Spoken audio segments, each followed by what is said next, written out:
സുരേന്ദ്രൻ മാധ്യമങ്ങളെ കാണുകയാണ് തത്സമയം. ഇവിടെ 80-20 വിഷയം വന്നു.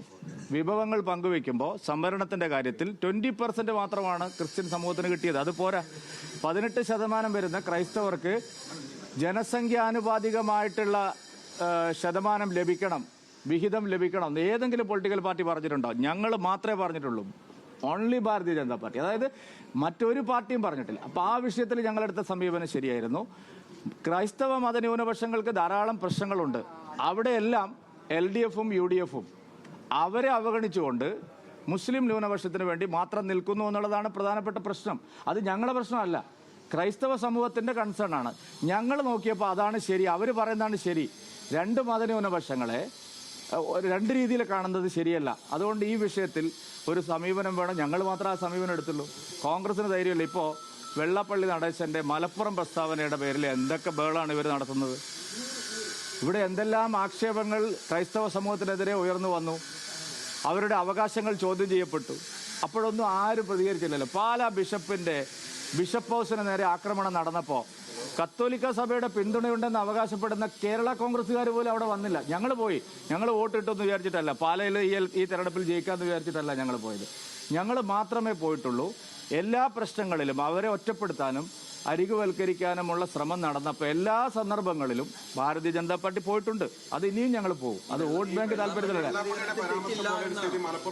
അല്ല, മലപ്പുറത്ത് പല കാര്യങ്ങളിലും ഇപ്പം അവിടെ ഒരു തുഞ്ചൻ പറമ്പിൽ ഒരു സ്മാരകം. നിങ്ങൾ ഏത് ലോകത്താണ്?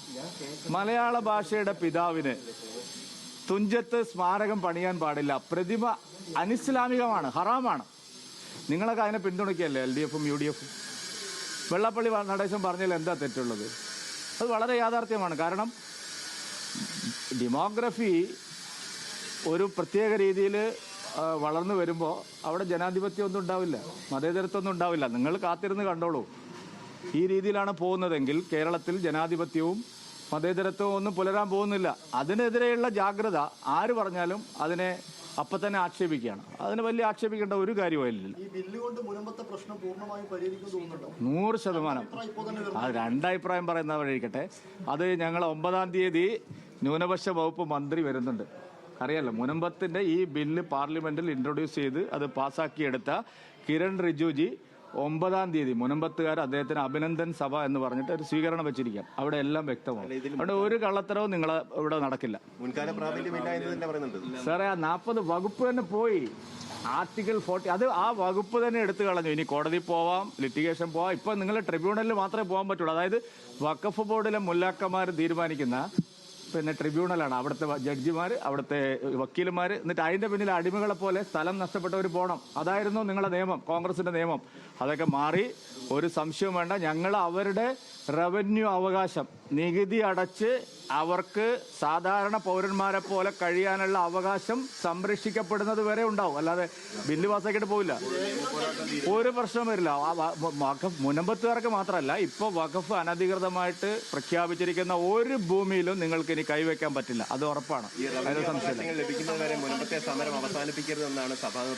അതിൻ്റെയാണല്ലോ ഞങ്ങൾ അതൊരു വ്യക്തമായിട്ട് പറഞ്ഞിട്ടുണ്ട്. കാരണം ബില്ല് പാസ്സായി, ഇനി രാഷ്ട്രപതി ഒപ്പിടണം, ഇനി അതിൻ്റെ ഇംപ്ലിമെൻറ്റേഷൻ കലക്ടർമാരെ ഏൽപ്പിക്കണം. എന്തായത് ഒരു ദിവസം കൊണ്ട് പഴം പുഴുകുന്ന പോലെ അല്ലല്ലോ.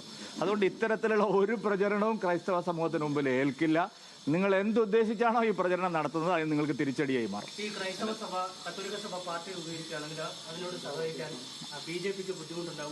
അല്ല, അതിപ്പോൾ അതൊരു പ്രീമച്യൂർ ക്വസ്റ്റ്യനാണ്. കാരണം ആയിട്ടില്ല. ക്രൈസ്തവ സഭ പാർട്ടി രൂപീകരിക്കുകയോ എന്താണ് അതിൻ്റെ സ്ഥിതി ഒക്കെ വരുമ്പോൾ നമുക്ക് നോക്കാം.